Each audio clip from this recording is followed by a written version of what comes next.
At Christmas, my sister's kids unwrapped iPhones, iPads, and laptops. My kids got socks. Mom said, "We spent what we could afford." I smiled. Fair. That night, I paused the $1,800 per month allowance I'd been giving my parents for 6 years. They'd told everyone it was Dad's consulting income. When their mortgage payment failed January 1st, my name is Cliff. I'm 36 years old, and I'm an accountant in New York City. And if you grew up in my family, you'd think my job title is actually reliable background character. My sister Samantha, everyone calls her Sam, is the golden one. The one my mom posts about. The one my dad brags about to random people in line at the grocery store. Me? I'm the guy they call when something small needs fixing. Not small, like a leaky faucet. Small like, "Hey, can you just help us bridge this month?" I used to think that was just how families worked. The responsible kid helps. The parents get older. The golden child gets protected. When I was 9, Sam got a brand new bike because she really wanted it. I got my cousin's old bike with the seat duct taped because you don't care about that stuff, Cliff. When I was 16, Sam got braces and a little back-to-school shopping day where my mom made a whole event out of it. I got, "You're tall enough. You'll grow into last year's jeans." I learned early that being easy meant being invisible. So I became easy. I got good grades. I didn't ask for much. I paid for my own things once I could. I kept the peace. Fast forward to now. I'm married. My wife Maya and I have 2 kids. Noah is 7. Ella is 5. They're good kids. Loud. Curious. The kind of kids who still think socks can be exciting if they have dinosaurs on them. And this year, we went home for Christmas. My parents' living room looked like a tech store exploded. Sam's kids had piles of gifts with shiny paper and thick ribbons. My kids had 2 small bags with their names written in shaky marker. We did the whole thing. Hot chocolate. Christmas music. My mom acting like she's hosting a Hallmark movie. Then it was gift time. Sam's oldest tore into a box and screamed. "No way. An iPhone." Another kid.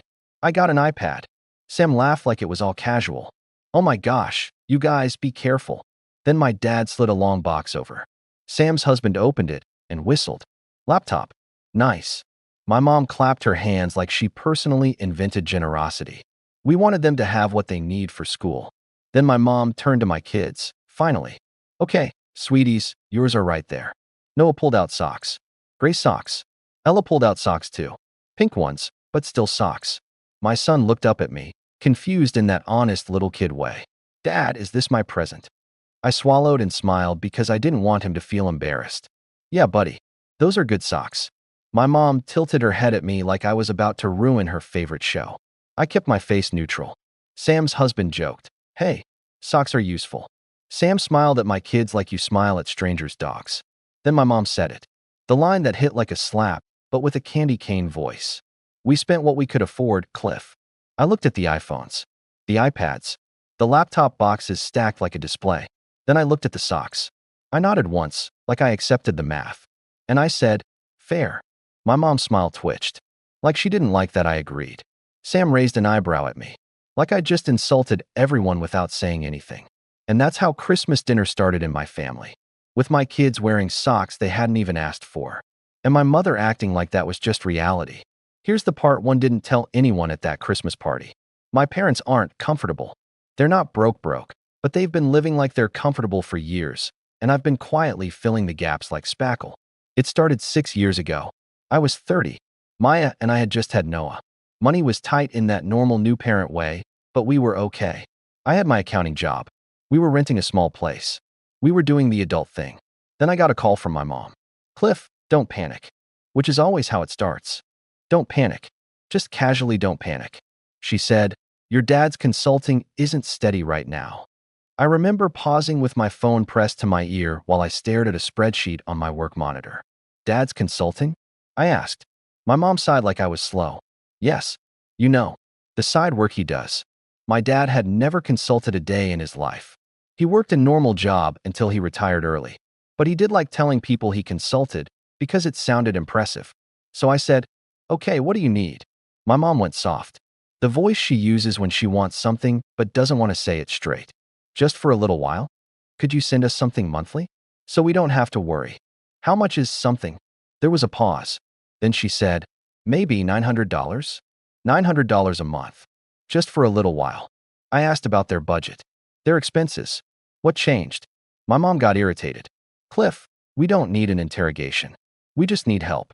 My dad got on the phone and did the tough guy voice. Son, I hate asking. He didn't sound like he hated it. He sounded like he felt entitled to it. Then he added, just keep it between us. People don't need to know our business. That should have been my first clue.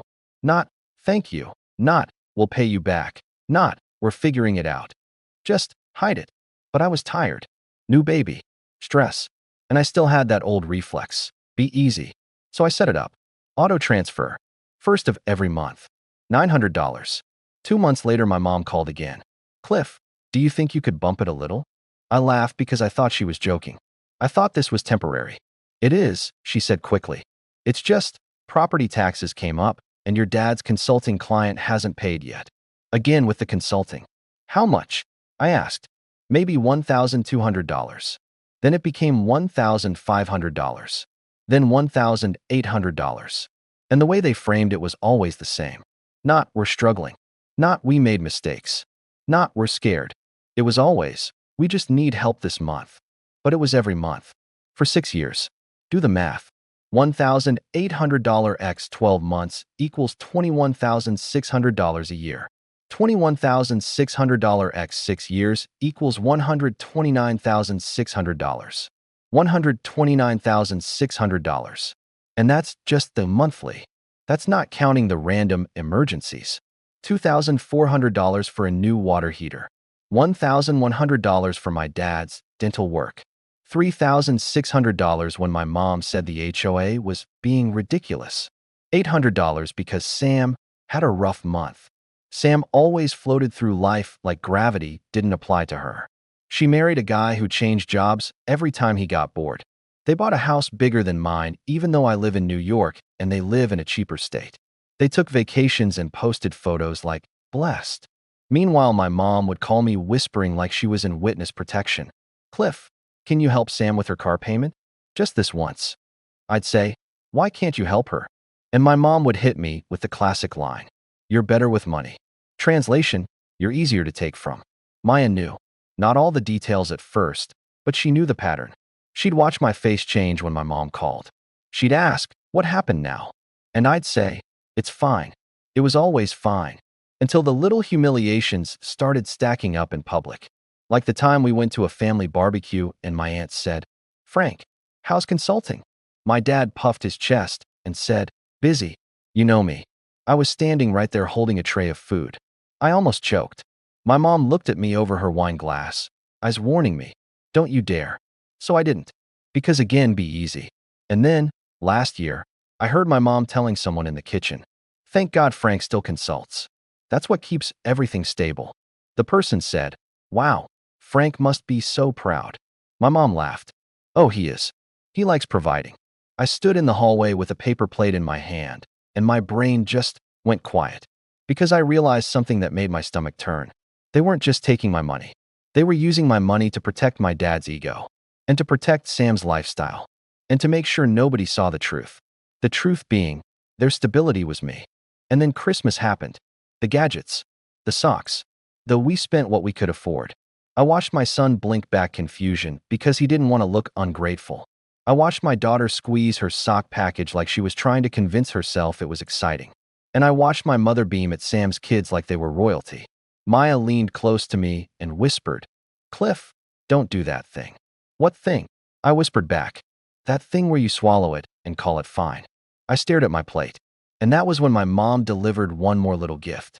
She leaned across the table and said, loud enough for everyone, you know, your kids don't really need expensive stuff.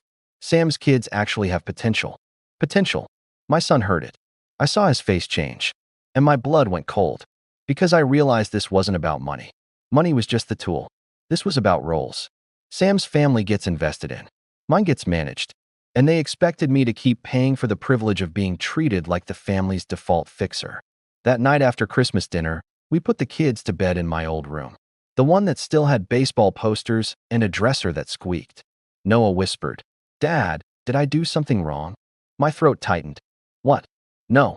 What? He stared at the ceiling and said, Grandma looked mad when I asked about my present. Maya sat on the edge of the bed, jaw tight. I forced my voice steady. You didn't do anything wrong. Grandma just thinks socks are good. Noah nodded like he accepted it. But kids don't forget tone. They don't forget the way adults treat them. When he finally fell asleep, Maya and I stepped into the hallway. She kept her voice low. Your mom said our kids don't have potential. I leaned my head back against the wall. I know. Maya crossed her arms. And you're still planning to send them that money next week? I didn't answer fast enough. That was my second clue. Because I realized my silence had become automatic. Maya said, Cliff, we're not rich. We're okay. But every month you send them $1,800. We tighten our budget. We delay things. We say no to stuff for our kids. I flinched because she was right. She went on. And meanwhile your sister's kids are unwrapping laptops. I rubbed my face with both hands. I know. Maya's voice softened. Why are you still doing it? And I finally said the honest thing. Because if I stop, they'll collapse. And they'll blame me. Maya stared at me. And you're okay with that? I opened my mouth. Closed it. Because I wasn't okay with it. I just trained myself to accept being blamed as normal. That night, I lay awake staring at the ceiling. I kept hearing my mom's voice. We spent what we could afford. I kept seeing my son's face. I got up around 2 a.m. and went downstairs. The house was dark except for the little Christmas lights glowing near the tree. I opened my banking app. There it was. The scheduled transfer. $1,800. January 1st. Auto. My finger hovered. I could almost hear my dad's voice in my head. Family is family. Then I heard my mom's voice, sharper. Sam's kids have potential. I thought about how my parents told everyone the money was my dad's consulting income. Like I was some shameful secret. And I thought about Noah asking if he did something wrong. That's when something in me settled. Not rage. Not revenge. Just clarity. I hit pause. No dramatic speech. No text message. No announcement. Just one quiet click.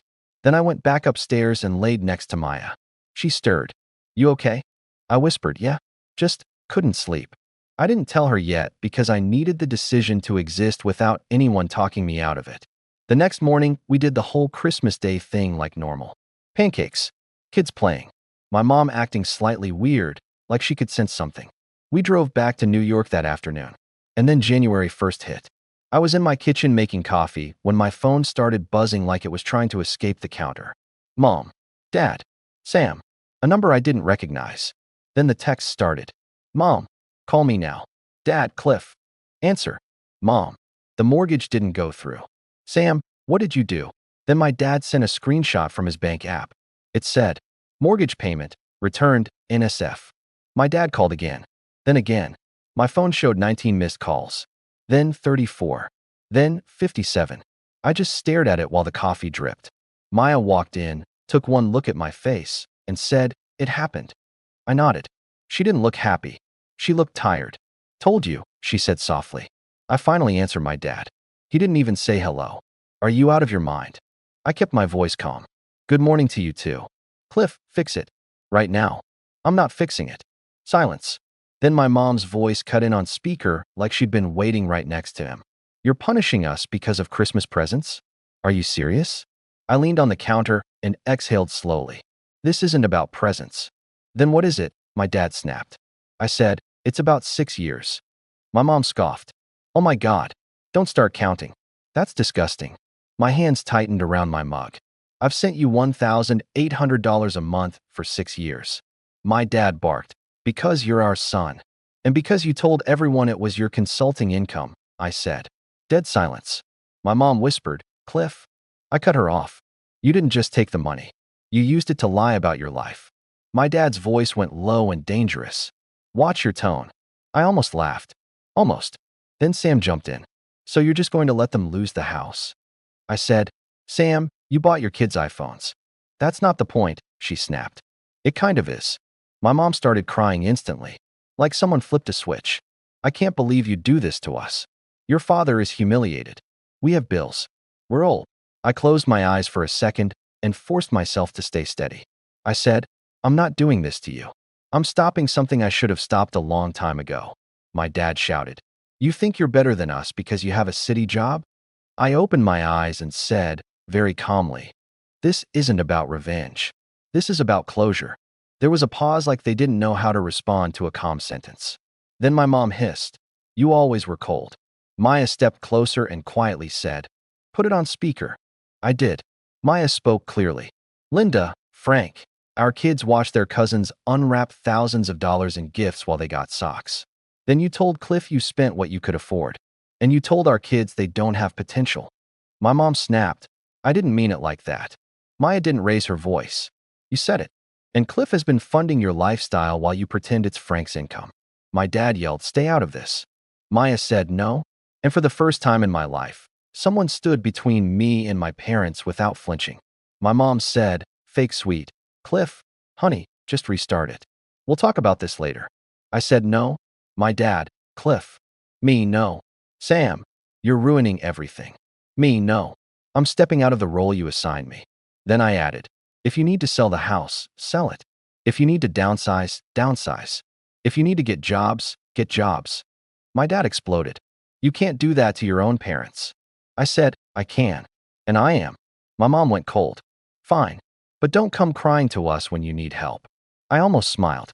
"Mom, I've never needed help from you." Silence again, because they knew it was true. And I hung up. I thought the fallout would be a day, maybe a week. I underestimated how addicted my family was to my compliance. That first day, my phone looked like a slot machine. 83 missed calls. Voicemails stacked like bricks. My mom left one that was pure crying. My dad left one that was pure anger. Sam left one that was pure entitlement. My favorite voicemail was from my dad. He said, word for word, "You're going to put your mother in the ground." I stared at that transcription and felt something snap. Not guilt, just disgust.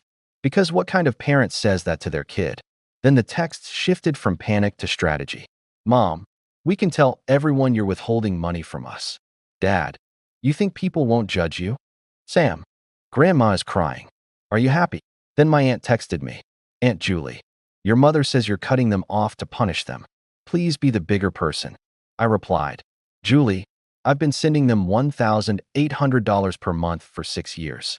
They told people it was Dad's consulting. Ask them why." No response. My cousin texted next. "Cousin Mark, dude, is it true you were paying their mortgage?" I stared at that for a long time. So the secret was slipping. Good. Not because I wanted revenge, but because I was done carrying their lie. 2 days later, my parents showed up in New York. No warning. Just my building buzzer going off like a fire alarm. Maya looked at me. "Don't." I didn't buzz them in. My mom started calling through the intercom. "Cliff, open the door. We came all this way." My dad's voice boomed in the lobby. "Stop acting like a child." I sat on my couch, phone in my hand, heart racing like I was 12 again. Maya sat next to me and said, "You don't have to open that door." So I didn't. They stood there for 20 minutes. Then my mom texted, "Mom, your neighbors are watching. This is humiliating." I typed back. So was pretending Dad consulted for 6 years. No reply. That weekend Sam posted on Facebook. Not naming me, but it was obvious. Some people forget who raised them. Sad when money changes someone. Comments poured in. Hearts. So sorry. Family is everything. I didn't respond. I just blocked her. Because I was done playing the public game. My parents tried another angle. Compromise. My mom called and suddenly sounded reasonable. "Cliff, okay. Let's be adults. We just need help until we refinance." I said, "Refinance what?" "Our mortgage," she snapped, like I was supposed to just accept the plan. I said, "So the plan is, I pay until you find another way to keep the house you can't afford." My mom whispered, "It's our home." I said, "And Noah and Ella are my responsibility." Then I offered something I actually meant. "I'll pay for a financial counselor to sit down with you. I'll help you make a budget. I'll help you sell the house and move somewhere affordable. I'll even cover moving costs." My dad exploded again. "We don't need charity." I said, "Then you don't need my money." He yelled, "That money was family." I said, "No, that money was control." Then he said the quiet part out loud. "If you don't pay, we'll tell everyone you abandoned us." I replied, "Tell them whatever you want. Just make sure you also tell them you called it consulting income." He hung up. The next month, their mortgage was late again. I got another wave of calls. Then my mom tried something new. She texted Maya, "Mom, if Cliff doesn't fix this, the kids will blame him when we lose the house." Maya showed me the message and said, "That's it." She blocked her too. And the weird part? The world didn't end. We still went to work. We still made dinner. We still did homework and baths and subway rides in life. And every time I didn't send that $1,800, it felt like my lungs had more room. 2 weeks later, I got an email from my dad. Not a text. An email. Like he was documenting evidence. Cliff, we have spoken to the bank. We will incur fees. This is your responsibility as our son. If you don't reinstate the monthly support, we will be forced to consider options. Options? That sounded like threats. So I replied with one sentence. I'm not reinstating anything. My offer stands, budgeting help and moving costs. Nothing else. Then I stopped checking my phone every 5 minutes. Because the truth was, their panic was loud, but my life was finally quiet. In the months after, my parents did what they should have done years ago. They adjusted. Not gracefully, not quickly, but they adjusted. They sold the house. My mom told everyone it was time for a simpler life. My dad told people he wanted less upkeep. Sam told people it was sad what happens when family doesn't support each other. They moved into a smaller place 2 towns over. And for the first time, their life matched their actual budget. They still tried little guilt pokes. My mom would text on random Tuesdays. Your father misses you. Or, family dinner is Sunday. Don't be stubborn. But the tone changed because the leverage was gone. They weren't talking to their ATM anymore. They were talking to a person. And I changed too.